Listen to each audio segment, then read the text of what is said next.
Welcome to Live from Mars, your go-to pop music podcast. And my name is Alex. You may know me as Mars from TikTok, Instagram, wherever you have found me. Welcome. And today's episode's a really exciting one. It's the first one back since I took a little bit of time off to go traverse the streets and countries of Europe. I was away on a 2-week vacation, including some solo travel. Where was I? I was in Amsterdam for 2 days. I was then in Taormina, Sicily, which is my second time there. It is truly one of the most beautiful places I've ever been in my entire life. I then went over to Rome, and it was actually in Rome on my birthday. I lived in Rome for a period of life during my time in college, and it's like a second home away from here. So really exciting to be there. And then I did some solo travel up north in Italy around Portofino area. So getting back has been an adjustment, getting the Italian language out of my brain, adjusting back to English and cultures and food, and just getting back into this time zone has been a lot harder than I thought it was going to be. So I'm in the process of recovering, but I'm excited to sit down for another new episode of the podcast. It feels like it's been forever since I sat down and got to do one of these. So really excited to sit down and talk with you guys today about Taylor Swift's brand new album, The Life of a Showgirl. It's coming out October 3rd. So we're going to go all into what we know about TS12 so far. A bunch of you guys submitted questions over on Instagram. If you're not following on Instagram, make sure you do so. That way you can chime into these moments. And I'll go through your fan submitted questions. I'll go through some topics I want to discuss, and that'll be our episode for today. Before we get into the nitty gritty with the Taylor news, I have some news of my own that I want to share with you guys. I announced this over in the Instagram broadcast channel first, but I'll make a formal announcement here. I am officially launching a Substack, which I am so unbelievably excited for. It's the first new social media platform that I've joined in, I don't even know how long it's been, 5 years since TikTok started. And Substack is a platform that I've been hearing a lot about. And in case you're not familiar with it, Substack essentially is it combines Twitter with a blog, with email newsletters, with video content as well. It's kind of like your all-in one-stop shop for content, which is why I chose Substack as the place to go over a Patreon type thing.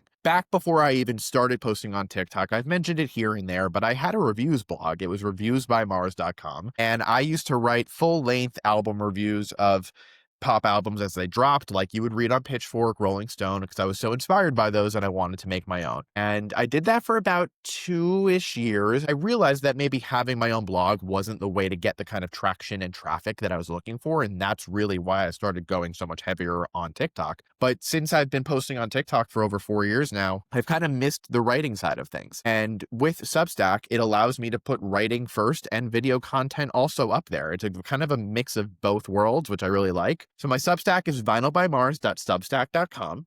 And this is going to be the new passion project. And this is also where there's going to be a ton of additional content that you're not going to be able to see anywhere else. So there's 2 tiers to the Substack. There's the free tier and the paid tier. The free tier gets you access to a newsletter that I'm calling Now Spinning that is going to drop every Friday.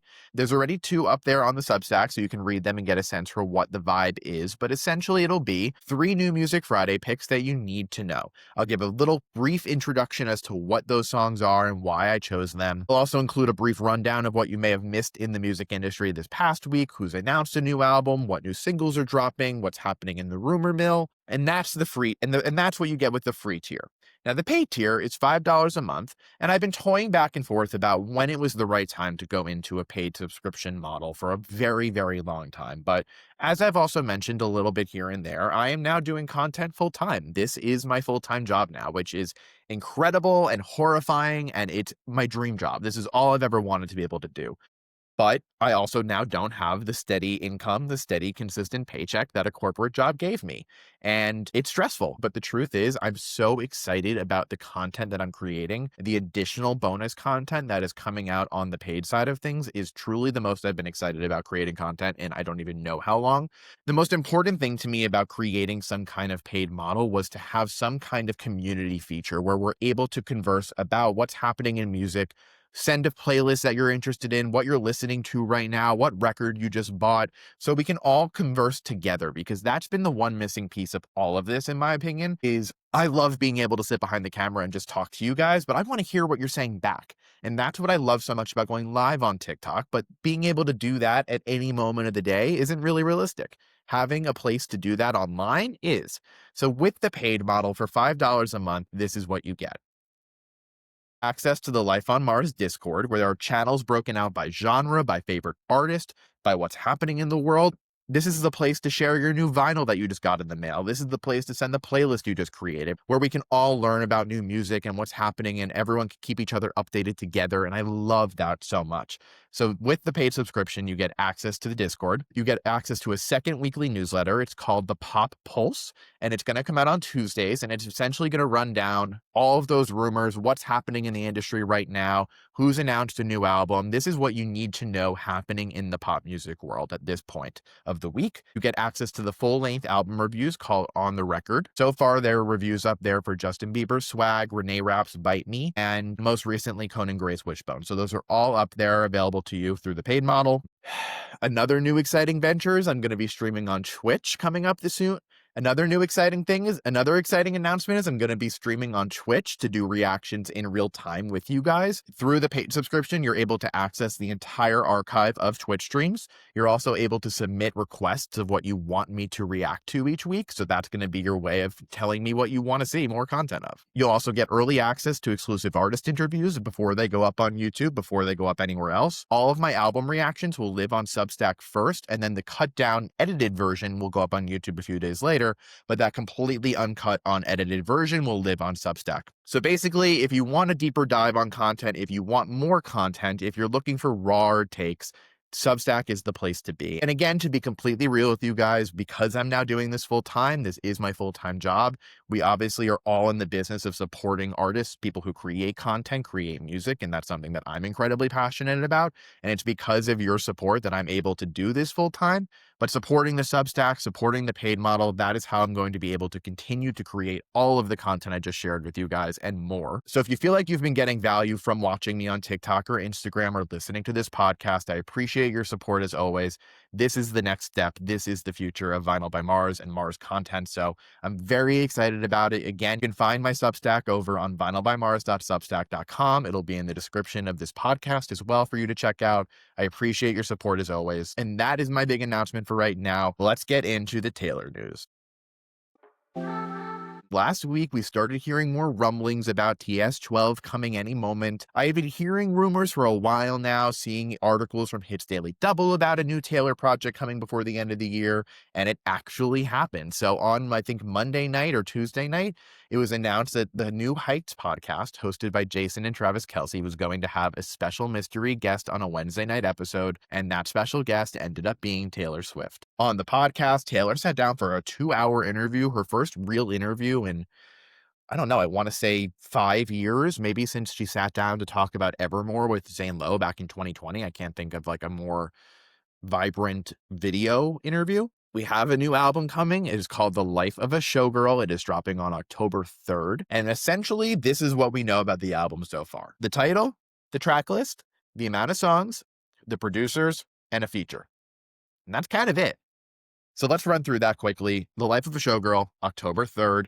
This album is produced by Taylor herself, Max Martin and Shellback, which I want to talk a lot about in a minute, so we're going to hold that for there. There's one feature on this album, and it is the title track featuring Sabrina fucking Carpenter, which is going to be unreal. We'll also get into that and what it means. And yeah, so I have some talking points I want to go through about producer choices, about the Sabrina feature, about the title, about what the album's going to be about, the sound, all of that. We'll start there, and then we'll go into some more questions, and then the fan submitted questions that you guys sent in as well. So let's kick off with the album title, the visuals, the aesthetic. Album title, The Life of a Showgirl. This album is going to be about what it was like for Taylor behind the scenes of the Eras tour, what the last 2 years of her life have been like, living as the biggest pop star on the planet on the biggest global tour of all time. And this is a really exciting move. The visuals are already noticeably different from Tortured Poets, Midnight, Folklore, Evermore, Lover. Like, this is a very stark the only other album that I think that this album's photo shoot that we've seen so far and the actual cover remind me of or are most similar to is Reputation. It was actually shot by the same photographers who did the Reputation shoot, so it's feeling like this is going to be a very maximalist album. I think the cover shot is really cool. I love the fact that she's somewhat submerged underwater. She actually revealed on the podcast that it's a depiction of what she would do each night after each Eras Tour show. She would take a bath. The alt covers for this are really, really cool. There's one where she looks like a spy in a theater. There's one with a dark wig that's super moody and green, and then there's another one in a really interesting, like diamond crusted outfit. Very, very cool. What do you guys think about alternative covers right now in the music industry? Because on one hand, they're offering a different look, a different aesthetic to an album you're already getting. But on the other hand, is it diluting the actual impact of the album cover that is the actual album cover? I'm torn on it because on one hand, I really do enjoy an alt cover as a vinyl collector. I like having a different artwork if I feel more connected to one of them. But it very much feels like a way of capitalizing on album sales, especially in the current music landscape with vinyl being so popular, CDs and cassettes even. It feels like a way of just artists selling more of anything. And from like an artistic lens perspective, if you're looking up some of the best album covers of all time, those album covers are impactful, and that is the one album cover. You don't need to have 4, 5, 6 different alt covers. In my head, it dilutes the impact and the meaning of the original because there is an art behind choosing an album cover. An album cover should essentially encapsulate an entire body of work audibly in one photo still. That is what an album cover's job is to do. And when you have multiple of them that give somewhat different aesthetic choices and colors and visuals, it can be a little bit more clear to see what an album's going to look like and sound like to give more context, but it also can be confusing if all the visuals don't end up matching the sound of the album like you got on Midnight's. I don't like the font of the cover at all. I think it reminds me too much of Red Taylor's version, the font just being like super bold and italicized but skinny, and the sparkles make it maybe a little hard to read at times, but I love that she's going for bold, lively colors rather than the muted palettes we've been getting with the last like 5 albums. This is a very sharp contrast to that, and I'm really appreciating the fact that the music should hopefully reflect that vibrancy. Vibrancy? Is that a word? I think so. Sure, we'll go with it. Producers. The producers of The Life of a Showgirl are Taylor herself, Max Martin, and Shellback. And that should be setting off like green flags everywhere you look. That to me is quite possibly the single best thing that will happen in music this year, is that after 8 years, Max, Taylor, and Shellback are reuniting. So Taylor, Max, and Shellback actually first worked together on Red with the poppier songs on that album. You have 22, I Knew You Were Trouble, We Are Never Ever Getting Back Together, Message in a Bottle from the Vault also. Then you have 1989 being like the pop masterpiece, the pop Bible. That album was worked on with Max Martin and Shellback, especially Shake It Off, Bad Blood, Blank Space, Style. Those really just like pristine pop songs from Taylor. 1989 wasn't entirely produced just by the three of them because you do obviously have Jack Antonoff, you have Imogen Heap writing on this, so it wasn't purely a Max Shellback Taylor project. And then the same goes for Reputation. They worked with Taylor on Reputation, like Ready for It, Delicate, I Did Something Bad. There are a few others I can't think off the top of my head, but their work was there. And then from Reputation onward, Taylor hadn't worked with Max at all. And Max Martin is the most prolific, most successful, most incredible pop music producer that we've had in the last 30 plus years. The Swedes are where it's at. And Max Martin is behind hits like Britney Spears' Baby One More Time, You Drive Me Crazy, Backstreet Boys, NSYNC, It's Gonna Be Me. That being in the late 90s. Then moving into the 2000s, continuing his work with those stars, but then also advancing into artists like Pink and Katy Perry and Ariana Grande in modern day. He's also worked with The Weeknd, Blinding Lights. His hit list is insane. There's an entire Broadway show called & Juliet that is entirely made of music from Max Martin. That should say it all. Taylor and Shellback reunited for some of the Vault songs throughout the Taylor's Version project, but the fact that this album is entirely produced just by the three of them, and it's 12 songs long, says so much to me. What that says to me is the following. We are getting a bombastic, pure, pristine pop album, a proper return to pop music. I'm not talking the pop music of Midnight that was moody and dark and just like lethargic almost in a way, but I don't know. Midnights didn't personally land for me, but it didn't feel like the kind of pop music that made Taylor the superstar that she is with 1989 with Reputation. This album, The Life of a Showgirl, is going to reclaim that status. There are songs on this album I'm hearing that are going to rival Style in terms of like how good a pop song can be. And Taylor herself said in the New Heights interview that the entire album is banger and banger and bangers. And she actually described it as the bangers of 1989, like the pure pop of 1989, without sacrificing the lyrical specificity and the storytelling of Folklore. Now, if you know me, you know that Folklore is my favorite Taylor album. And also, if you have been listening or following me, you know that I fucking love pop music.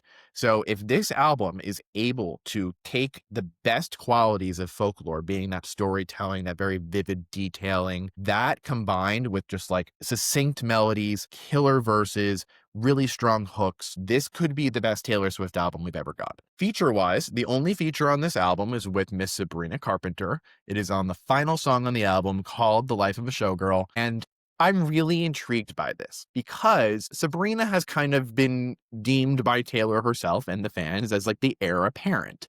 Obviously, there are a lot of today's pop stars that were heavily inspired by Taylor and her songwriting and her music growing up. And you have a lot of them who kind of grew up going to the Swiftian school of music, as I like to call it. I'm talking Olivia Rodrigo, Conan Gray, Gracie Abrams, Sabrina herself. So many artists are calling Taylor as their role model, their musical inspiration. Sabrina is the one who I would argue embraced the Taylor hug the most as she was growing and becoming more popular. Maybe at first it was Olivia because she just was such a vocal Swiftie, but clearly something soured there and she wanted to make her own artistic statement outside the shadow of Taylor, and she's doing that. Sabrina also grew up a huge Swiftie, played more into that, similar to a Gracie. And interestingly, it's worked out beautifully for Sabrina, having opened for Taylor on the Eras Tour, building a fan base from that experience, having Taylor's seal of approval, working with Jack, and now being on a Taylor album as a fan, as knowing that Sabrina is also a fan of Taylor. I'm freaking out for her. This must be the most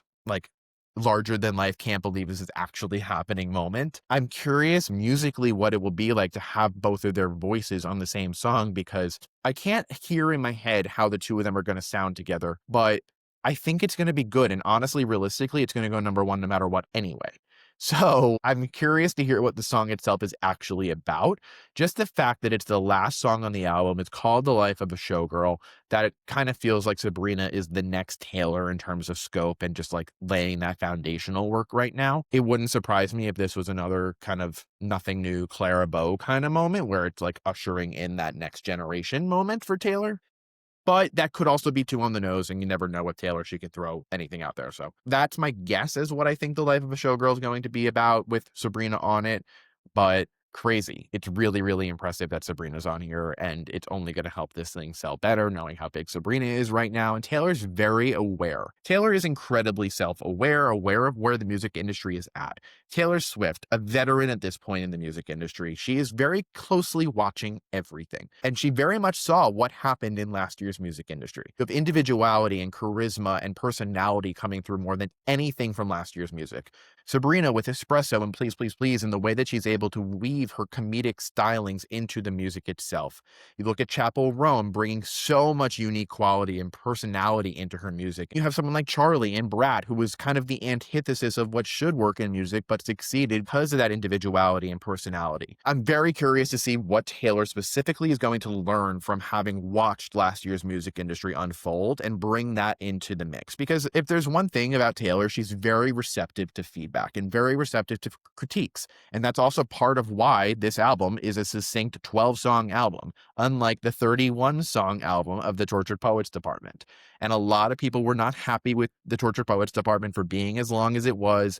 It pushed quantity over quality, especially on the anthology. There was just such a plethora of content that it was frankly overwhelming. And that being a critique of the album, now being reflected in this upcoming one, going 19 songs shorter, especially in the streaming era where you can put as many songs as you want on an album, it is saying a lot that this is just 12 songs. Another critique is that people were tired of her work with Jack Antonoff and Aaron Dessner. It had been folklore with Aaron and Jack specifically, folklore, Evermore, Midnights, Tortured Poets, re-recording work. Like it had gotten to the point where the music was feeling duplicative. It wasn't feeling as fresh and unique. And she heard that feedback, and Jack and Aaron are not on this album. It's just Taylor, Max, and Shellback. So I appreciate the fact that she's responsive to the feedback. I think it's going to tell a lot in the stylings of the music and challenging herself to try something different after being in a comfort zone for so long. Why is The Life of a Showgirl significant for this point of Taylor's career? Is this more of a return to form or a reinvention? In terms of reinvention or return to form, this is probably more of a return to form, more of a return to the 1989 pure pop. But it's not just going to be a repeat of 1989, bringing in 80s synths into the mix. There's rumors that this album is going to touch dance music and EDM and have a little bit of stylings from those genres, which I think is something Taylor has never touched before, other than This Is What You Came For with Calvin Harris. Life of a Showgirl is going to be so significant in Taylor's career because right now, Tortured Poets didn't really deliver hits. It wasn't an album made of hit single after hit single. And granted, Fortnite performed better than I think most people thought it would, but it had Post Malone on it. Even Midnight's had Antihero and Karma, which performed well for sure. Antihero being a really big surprise, transparently, what I thought it would do. But Taylor hasn't had like a global domination world smash hit really since, not even counting Cruel Summer, because Cruel Summer came so many years after Lover. What is it, like 1989 era? I mean, comparatively, look at like what the peak of Taylor commercial success would have been, 1989 to me. And it's ironic, given that Taylor's the biggest pop star on the planet, the biggest celebrity on the planet, on the biggest tour of all time, that she hasn't had a hit single, a smash global unstoppable #1 hit single in many, many, many years, especially while she's been the #1 artist selling the most albums on the planet. The fact that this album is a return to pop music, the fact that this album is going to bring in Max Martin and Shellback and Sabrina and be a succinct 12-song statement, this should tell you everything you need to know about what's important to Taylor right now, and that is having a smash hit. That global smash hit that's going to expand not just within the Swiftie fan base, not just Swiftie adjacents, but truly like monoculture moment is what Taylor's looking for with this new album, with these singles. That's just where my head's at, but I'm curious to know what you guys think. Sound off there. Now let's go into some of your guys' questions about the album, because you guys submitted some really good ones. Someone asked, do you think that there's going to be a pre-release, aka a lead single, coming out before October 3rd? And my very first thought to that was no, because we haven't gotten one of those since Lover, really, because Folklore and Evermore were surprise drops. Midnight's didn't have a pre-release single, neither did Tortured Poets. I guess you can kind of call like You All Over Me from The Vault as a pre-release single, but I'm not even really going to count that because it didn't really like get a proper single treatment. So I'm leaning towards no, because again, this album is only 12 songs long. You hear one, you hear two beforehand. You've heard a good chunk of the album almost. You've heard like a decent percentage of the album at that point. And with this album being short comparatively, I feel like it's best to be consumed as an album together. Maybe the transitions are in there, or just narratively she wants it to all tie together. So I'd be very surprised if there was a lead single.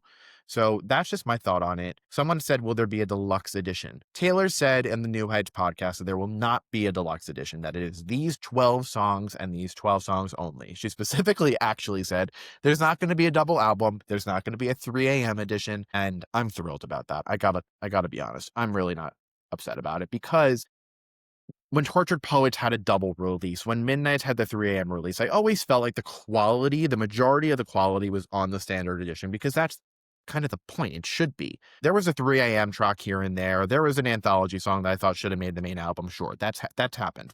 Definitely that has happened. But I think it says a lot more that she's focusing on quality over quantity this time, knowing that she can deliver billions of streams with a 30-plus song album like she did already. But it's not about that this time, and I really respect that she's made that conscious effort to change it. So no, I'd be absolutely floored if there's a deluxe edition. She very much said there won't be, so let's put that to rest. Hopefully, I don't need to see more theories on that. What song may be the lead single?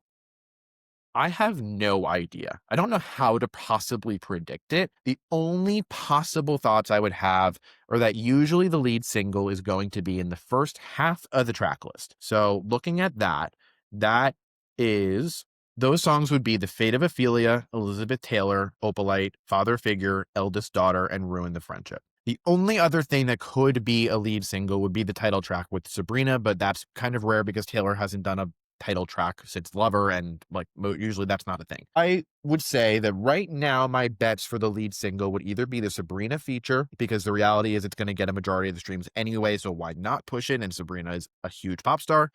I think The Fate of Ophelia could be something, or Opalite or Father Figure. Those are where I'm leaning right now, because Father Figure is very heavily rumored to be including a sample or interpolation of George Michael's song of the same name. If it's a banger and it should be out there, especially because like that surprise element will be revealed as soon as the album comes out. So I think I'm leaning towards Father Figure or the title track, but I'm very curious to know if you guys have different theories because honestly, there's an argument for anyone. Sound of the album we talked about, will it be as confessional as her last works? Yes, I think it will be because Taylor explicitly said on the podcast that she wants this album to not sacrifice the lyrical specificity and the detailing of Folklore. And Max Martin himself said how much he loved that album, Taylor told us. That it'd be very surprising to sacrifice that when that was the goal of the project, was to take her best songwriting she's ever had with the best pop production she could possibly create.